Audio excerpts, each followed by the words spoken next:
It's another Sunday, and that means for me another work week begins at the supermarket, which is great. It's the second time I'm doing it, and I think the first week, 3 days working, 4 days off, or working from home, shall we say, worked out really well. I feel more energized, I feel I got more done. I got several reviews done, several articles, 2 videos for my channel to upload, so that's going to be good, and at least 1 live stream, so that's good, that's all good. I'm also mentally ready to start another 3-day stint at work, which, you know, it's only 3 days, it's only going to be 6 hours a day, so it's good. I feel, you know, this is nice, it's going to work out. I have a few things I want to talk about today. I hope I can get them all done. First of all, NaNoWriMo is upon us. If you haven't heard of it, it's the National Novel Writing Month, and it starts on the 1st of November every year. And it's run by, well, what's grown into a company now, the NaNoWriMo Foundation, or whatever it's called. The website is nanowrimo.org, and it's a non-profit kind of thing that worldwide organizes the National Novel Writing Month. The idea is you start a bit like what we were discussing a few weeks ago about the 10-minute portraits. You write a novel within 1 month, in 30 days in fact, during the month of November. And the writing goal you're supposed to set yourself is around about 50,000 words. You can go higher, but traditionally you couldn't go lower, so 50,000, that's a good sized novel. And the idea is you write something every day. Doesn't have to be a masterpiece, could just be a first draft, but you write something every day, and it gets you into the habit. And people around the world organize write-ins where you can come together with your laptop and everyone just sits there and either brainstorms or, more importantly, writes something, write words down on a piece of paper. So if you wanted to adhere to that, thank you so much. If you wanted to adhere to 50,000 words, that is around about 1,667 words every day that you have to write. And that's doable, it's definitely doable, but you have to really go and do it. I have entered a few times, and just to kickstart my writing, I believe 1 year was when I wrote Broken Barrels. That was part of it, and another year was actually when we first started here, 2012. That's when I did it for the first time, and I did like it. They've expanded NaNoWriMo since then. They're now, I believe, not just one event a year. There's a couple of others. They're called Camp NaNoWriMos, and they allow you to write things other than the 50,000 word book. You can write shorter things, series of articles, things that are whatever your word goal is, 10,000, 20,000 words, and they run them, I believe, 2 or 3 additional times in the year. And it's nice, support network and all that.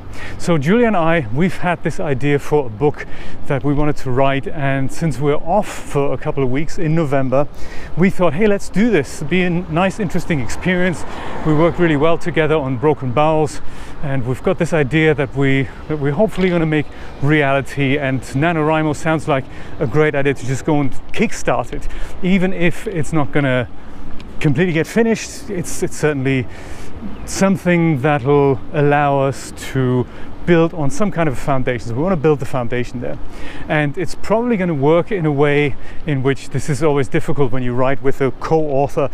Who does what writing? Do you alternate? Do you take turns in writing chapters? And that's usually not how it works. So in regards to having a cohesive handwriting there for the reader, it's probably going to work out. We've been discussing this yesterday, day before, at Starbucks, by the way. That we're probably gonna, we've got the 3 acts are in place, we've got the story in place, and we're gonna contribute in a way that we're gonna talk about the scenes, and Julia's gonna write out what's happening in the scenes, and then I'll go and write the scenes, and then we'll take it in kind of a group approach of which order they need to go into. So we have the beginning, the middle, and the end, and we're now thinking we've got the foundation in place. Now we just need to sit down and write this thing. So that's exciting. If you're doing NaNoWriMo this year, 2019, let me know. Let's be buddies, let's be writers buddies. I think I'm Versluis, I believe, on NaNoWriMo. Hit me up, and then we'll go and be in some kind of writer's cabin together. It'll be exciting. So, but in preparation for that, I thought, hey, let's do this nicely, properly. Let's upgrade to the latest version of Storyist, because Storyist, I've been using it for years. Latest version of Storyist 4 that's come out. 3 works just as well, but I thought, hey, Steve Shepard, the author of Storyist, is doing such a fabulous job. We're going to support him, and I've upgraded my Mac license to the latest version, which is nice. In addition, I've also purchased the latest version of Storyist for iOS. And we had to buy that twice, so I think we can get away with 1 Mac license, and we've bought 2 of the iOS upgrade licenses, so that's cool. Thank you, Steve. That is our support to you, and that's hopefully going to kick our writing off. In preparation for that, though, my wife's keyboard, Julia's keyboard on her aging MacBook Air from 2011 has had some, well, sometimes it has issues, and I've ordered a new replacement keyboard there, and just before I put it in, I thought maybe I'm going to have a look if that is maybe due to the applications that she was using. Tested it with just the writing application open, and the keyboard worked flawlessly, so that's all very good. So touch wood for that. What I also did was, because any computer and any kind of hardware that uses a CPU and a GPU and gets hot every so often, they usually have this kind of cooling paste there between the CPU that gets very hot, or the GPU that also gets very hot, and some kind of a heat sink. And the heat sink is then the thing that actually distributes the heat. And I suppose what happens over time is that the paste that sticks these 2 things together to make the heat conduct there, that dries out. And as soon as it's dried out, the heat can't dissolve anymore from the thing that gets hot, like the CPU or the GPU, and then go to the heatsink, and the heatsink can't disperse the heat anymore.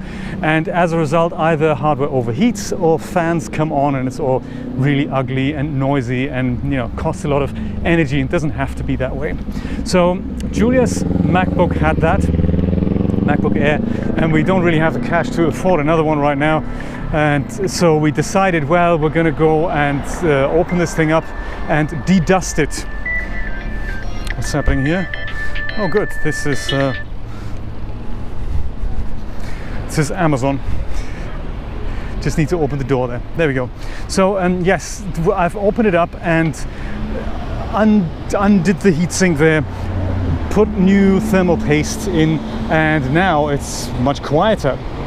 So that was good. That was good. I had a bit of practice there doing the same thing on my old PlayStation 3 that started overheating, and now after I had done that operation, it's all good. I've also done that on all my 3 desktop computers, all the Z machines that I have, and they work great. So there we go. So I thought, well, my MacBook Pro, also from 2011, I believe, that also suffers from the same issue. So as soon as I turn it on, fan comes on and things get hot, and stuff's just caked out.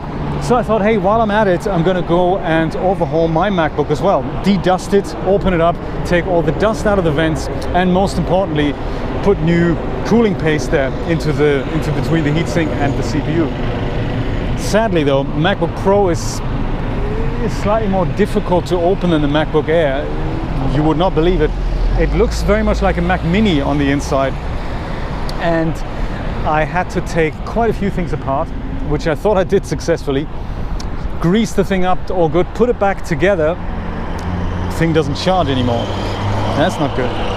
So now I put my cable on, it doesn't start, it doesn't charge. The battery was completely flat, so I don't know if it's something electronic that I've broken there, or if it's just the connector into which that magnetic charging cable snaps into, that's just not snapping into the right place. That's possible.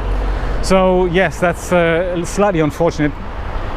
So I decided then, because my battery is now flat and I can't see where the problem lies, I decided to order another battery for my MacBook. I mean, I know it's still working, my current one, but it's gone down in capacity, and I remember the thing used to last literally 10 hours a day, and now it's kind of down to 4, which is still a long time considering it's a, you know, it's a laptop and it's all good.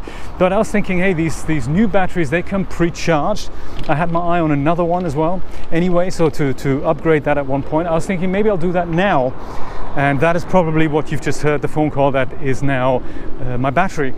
So tomorrow or tonight I can go and put it in and just see if it's pre-charged. Then hopefully my laptop's going to just start, and all I have is an unaligned charging port. And if not, then I've broken something, which is uncool. So let's just think positive. Hopefully this is all going to be fine and easily fixable. I don't think I broke anything. I would have noticed that, but you never know. Very fine contacts there. So yes, that's what I've been doing.